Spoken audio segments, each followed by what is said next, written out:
কি অবস্থা, একই মানুষের কত রকম রূপ। তাহলে তো গিরগিটি। সন্ধ্যায় মা মাসি মেসো দিদি এবং ভাগ্নিকে নিয়ে একটু হাসাহাসির আসর দেখুন। বিষয়বস্তু আপনারাই উদ্ধার করে কমেন্ট করে জানাবেন। না বলছি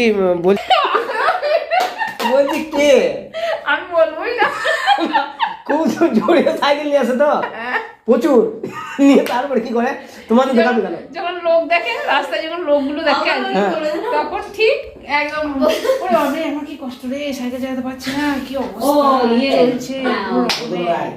তারপরে গোটা রাস্তাটা এমনি হেঁটে এলো, ভালো করে স্ট্রেট হাঁটছে।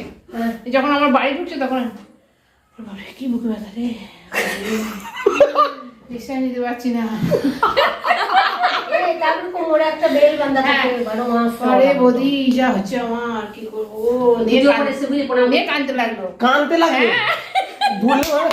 মানে আবার ইমোশনাল হয়ে একবার ইমোশনাল ব্ল্যাকমেল করে দেবে তোকে। কি অবস্থা, মানে জোর স্পিডে গাড়ি চালিয়ে আসছে, তোমার যেই রিলেটিভ কাউকে দেখতে পেলো তখন তাকে রোগ সাজাতে হবে যে আমার রোগ, তাহলে তখন অভিনয় কি করে ড্রামাটা কি হলো, আরেকবার ঘুরিয়ে দিল যে আর পাচ্ছি না বৌদি। ওরে বাবা যা শ্বাসকষ্ট গো, আর বৌদি বাবা কথা বলতে পারছি না। এই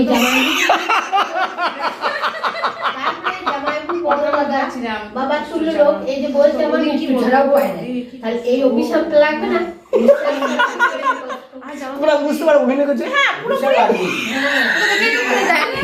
জেনে বুঝি ওর দেখা মানে কতটা ওইরকম। তারপরে কিচ্ছু খাইতে পারি না গো আমি, কিচ্ছু খাই না, মাছ বলো, ডিম বলো, মাংস বলো, ভাত, এই দুটি ভাত, এই আলু সেদ্ধ ভাত, মাংস দিয়েছে।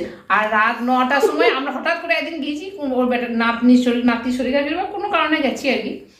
তখন দেখছি সেই ওর বেটা ফুচকা এনেছে, তেঁতুল জল এনেছে, গাপ গাপ করে খাচ্ছে। ফুচকা তেঁতুল জল 9টায়, রাত 9টায়। ওই অসুস্থ মানুষটা অসুস্থ নেই, না না অভিনয় তো করেছে, ওর নাতি অসুস্থ, সুস্থ মানুষ, অভিনয় করে। হ্যাঁ নিয়ে ফুচকা খাচ্ছে রাত 9টায়, আর জোরে সাইকেল চালাচ্ছে। দেখা হলেই বলবে অসুস্থ পাচ্ছি না। কি বলবো বৌদি, বৌদি কি বলবো বলো বলো।